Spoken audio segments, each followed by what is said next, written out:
आपण मैंने जानिथिबे जे गतकाली भारतीय जनता युव मोर्चा ओडिशा प्रदेश अध्यक्ष अभिलाष पंडा को जो भाव में संघबद्ध भाव में आक्रमण करागला यह अत्यंत निंदनीय।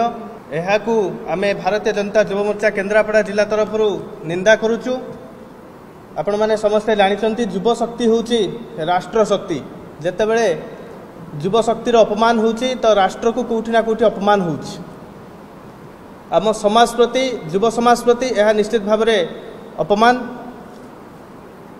काली गतकाली अपराह्न जितेबले बीजेपी युव मोर्चार राज्य अध्यक्ष फेरुथिले कैंपेन सारी गोटे गाँव फेरुथिले चांदबाली निर्वाचन मंडली रे सेठारे तांकु स्थानीय सरपंच करंजमाळर जे स्थानीय सरपंच एवं पूर्वतन सरपंच एवं तांकर जो गुंडा माने अछंती बिजु जनता दलर से माने अटकाई संघबद्ध भाव में अत्यंत निर्मम भाव में तांकु आक्रमण करथिले एवं रक्ताक्त करथिले।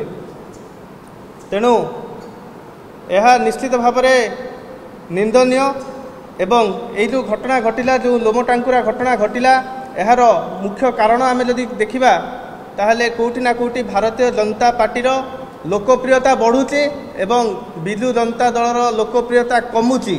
कोठी ना कोठी बिजु जनता दल निजर जो पराजय भय ताकू घारिची से माने सेइथिपई ही एई भली आक्रमण करुचंती आक्रोश रखिचंती बीजेपीर कर्मी बीजेपीर नेता मानक उपरे एवं एई भली भाबरे कांड भियाउचंती।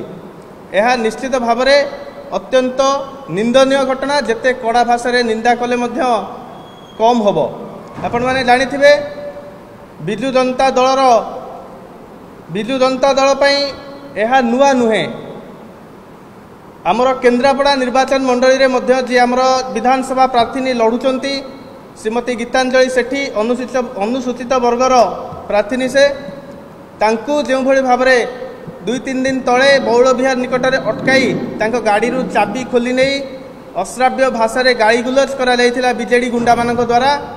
यार मध्य ए बाबद आमे 2 दिन हेलानी कंप्लेन कर सारिथिले मध्य ए पर्यंत कौनसी कार्यानुष्ठान ग्रहण करा जाई परिला नाही। तेणु यह हूँ बिजु जनता दलर प्रायोजित कार्यक्रम सबू यह निंदनीय घटना। से माने एभली एइथिपई करूचंती काहेकि ना से माने जानिचंती कोठी ना कोठी लोक मानकु जनसाधारण को से माने भयभीत करने को चेष्टा करूचंती। निर्वाचन गोटे दिन मात्र रहिला आसंता काली भोट बाक्स रे भोट पड़िबो। यह पूर्वरु से माने जनसाधारण को भयभीत करने को चेष्टा करूचंती। से माने कोन करूचंती ना साधारण जनता जी रहिले तांकु कोठी ना कोठी धमक दउचंती जे जदि बिजु जनता दल को भोट न दब ताहले सरकार आसिले पुणी राशन कार्ड आमे काटिबू आमे जहाँ जहाँ सरकारी योजना सब रोचे ताकू आमे बंद करदेबू यही भावे धमक मध्य दौरान गाँ स्तर में।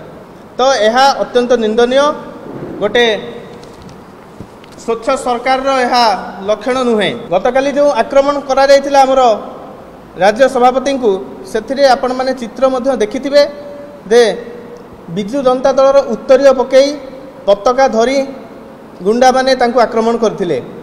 तेणु यह स्पष्ट जे स्थानीय बड़ नेतांकर एथिरे हाथ रही। तो एठारे जनसाधारण माने केउ भली अवस्था रे एठी रहिचंती ताहा निश्चित भाव में आमे समस्ते बुझी पारुछे। तेणु एहाकू आमे दृढ़ निंदा करूचु एवं दाबी करूचु जे एई भली अमानवीय घटना रे जो माने संपृक्त अछंती सेमानंकु तुरंत गिरफ्त करा जाई दृढ़ दृढ़ कार्यानुष्ठान दृष्टांतमूलक कार्यानुष्ठान निया जाऊ।